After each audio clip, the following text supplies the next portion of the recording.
think, hold on a sec. I think probably July 24th. I won't be here because I'll That's be in. fine. Yeah, that's fine.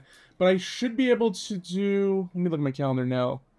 One sec. I'll confirm everything I need to now. It's smart that you do this now because other Yeah. people are booking me up because the summers there's like tons of things going on. It's been a pretty busy start to the summer of 2024 for me, which is great. It's the only problem is it's been kind of a challenge to get these vlogs out. So all the more power to all those guys out there that are just just pushing them through and still doing the work. I think my situation is a little bit different because not only do I shoot, but I also edit and do everything. So count that as a drawback to being a one-man band, but it is what it is. The clients come first. Yeah, so it's been a bit of a challenge to juggle my retainer clients, the edit schedule, life stuff. So I'm kind of getting in this mode where I need to sort of pick a lane and figure out what I want to be specialized in. Do I just want to be a videographer, or do you want to be an editor, or I have to just manage both? Maybe just take on one edit project and then just be a videographer for other clients. But I will say it's been pretty nice to work on this video here. This is a video shot in April for a client, and it's due mid-June. And I sent them the first cut based off of their notes. It's been very helpful with clients. We're very specific. And they sent me back this email after watching the first, I guess, the editor's cut. And they were like moved to tears over it. And they said it was like it's very rare that you get client feedback that's super, super positive, especially on the first cut. And I usually give them 3 revisions to get everything right, and then we just sort of tinker. If there's any little tweaks along the way, that's fine. But if there's anything substantial, I usually tell them like, hey, it's gonna be cost you more money. But I feel like if you don't get it right in 3 goes, especially for corporate videos or talking heads like this, then there's a bigger problem at hand. But it's really nice that the client actually responded in kind and gave me back amazing feedback. So right now we're still working on this video, and there's about 7 other 1-minute videos that they wanted. They're doing like this big gala ceremony thing, so it's kind of like their Oscars, I guess. So there's one that highlights the whole organization, and then there's 7 individual ones highlighting certain people. So right now I think we're in revision 2 or 3 for those cuts, and hopefully by end of early June everything's got to be done and locked. But like I said, sometimes it's nice to just highlight your victories, because when you're putting that first cut together, you're just like, oh my god, how am I gonna pull this off? And when they're on the first cut go, I'm moved to tears. That means it just makes you feel good, and it makes all those hours toiling away kind of worth it. So. But while I was locked up in the edit room, I did manage to get on a couple of shoots during the month of May. So I'm just going to kind of run you through them. But I figured I'd put a little video together just to kind of recap my May. And starting off here with one retainer client. This is me actually testing out my new kind of handheld A7 IV rig that I kind of Frankensteined together. It's actually been very cool. It's been very handy. It's definitely made me feel a little bit more in control of my shots, and it's got everything there, and it's light, and it's very flexible for the run and gun stuff that I do for my retainer client. And this is it in all its glory right here. Got the Atomos mount on there. I put my Insta360 camera on there because it is becoming difficult to get B-roll of me actually working. So I am working constantly. I just don't have time to set up a camera for me to do things. But this is it. This is it. It looks great. Handheld, easy to use, light. Don't have to worry about powers. And for this job here, they wanted me to do little quick interviews with people while this big event was going on. So I didn't have a lot of space, didn't have a lot of room to put up crazy lights. Luckily, this facility is very, very pretty. It's like newly renovated. So I went with the old 60X with the aperture dome box on there, and I just dialed it in just for fill. And I just found a really colorful background just to have the talent stand in front of it. And yeah, I ran it off of 2 Sony batteries, and they lasted for a couple of hours. So, and the cool thing I did was I used the light on a C-stand with wheels. So if I had to move the light, which you'll end up seeing in a few seconds here, I was able just to kind of grab it and just wheel it over. And if they wanted, if it was really cool because it made me super mobile. So if I, you know, for the most part, I kept everything in this little corner here. But you know, once the event was kind of quiet and there wasn't that much traffic, I was like, let's just change the background. So I was able to just whip everything around, as you can see right there. Just moved it over, didn't have to lift anything, just wheeled it, locked it off, and I can just kind of dial it in. And so I love having wheels on C-stands like this.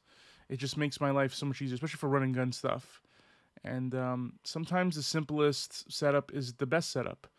And while this doesn't have a lot of crazy output, I felt it actually just filled in the town's face pretty nicely. As you can see, this is it right here. So I found this little corner here. It had a really cool, interesting artistic background. Put the 60X right there, ran it off the batteries, and locked it off, and just let them do their thing. And for audio, I just used my Zoom F2s or my DJI Mic 2s, depending on what the client was wearing and how fast we had to move. I tend to like the F2 because I can just, it has a lapel, so I can just easily, it doesn't look like you're having a mic on there, which the DJI Mic 2, that's one of its flaws. And like I said, here you go, look. So we just literally were shooting that corner. I literally flipped the camera over, elevated the light, and used the background. It just seemed like a better setup, and it gives a little more diverse, diverse shots in our action. And there's me, just staying out of the way. Proof that I did work. I don't know, I'm being silly now. Yeah, so that was it. And we did about 10 people here. And surprisingly for audio, the F2 did a pretty good job of like not getting all the background noise. And it's just sometimes the simplest thing is the better. I mean, again, would I love to have all the bells and whistles? Sure, but for this job, it had to be run and gun, quick and fast, and in and out. So while video is basically my forte, my main sort of thing, I do dabble in photography. And my retainer client asked if I can come in one day and do corporate headshots for their staff. And I was like, great. So I've done photos for them in the past, so I felt fairly confident about what I was doing.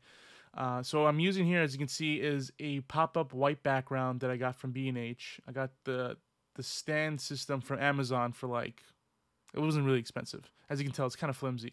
But honestly, the background is so light that it does the job. So you need an extra person there to kind of help you move it up, and then you just get a little clamp so it flattens out and put a sandbag on there, and it's good to go.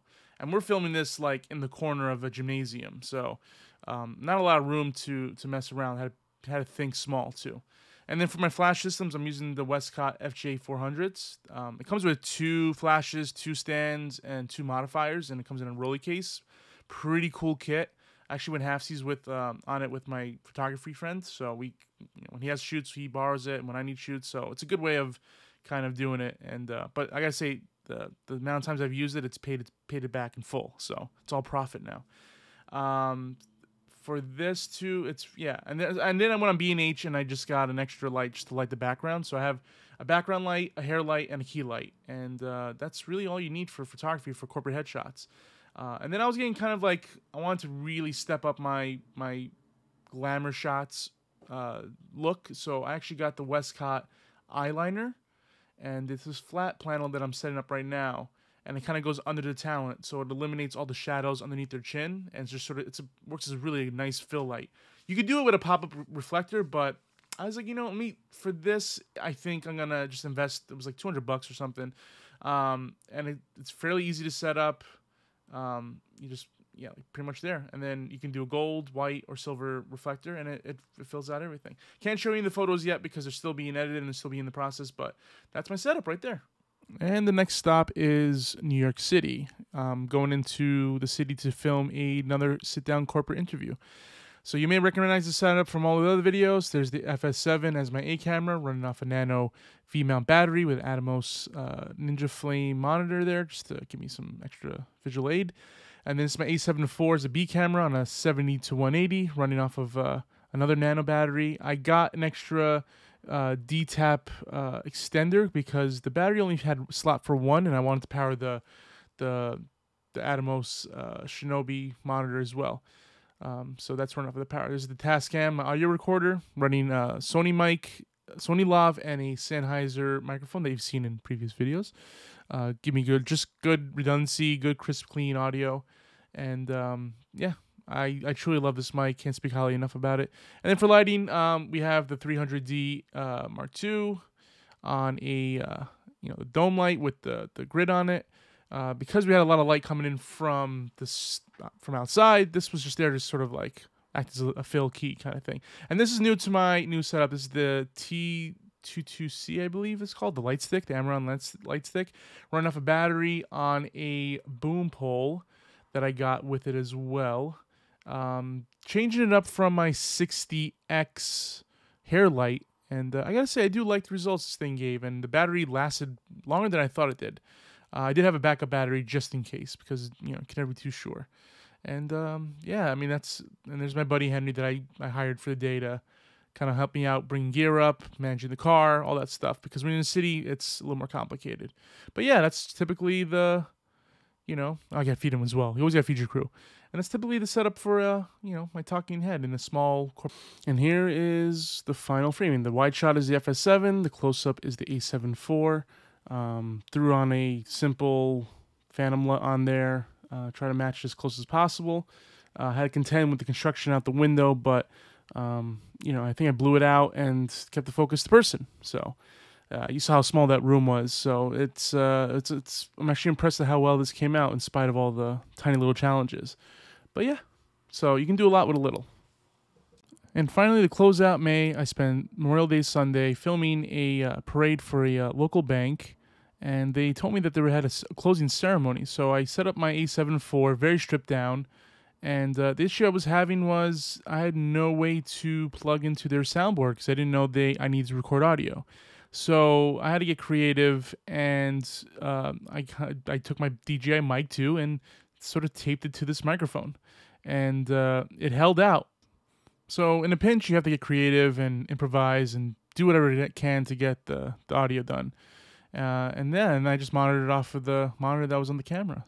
But yeah, that wraps up a pretty productive May. There was some shoots that I had that I didn't even do B-roll for or a vlog for because I was just too busy. So this is just a glimmer of what it is to be a working one-man band in the month of May.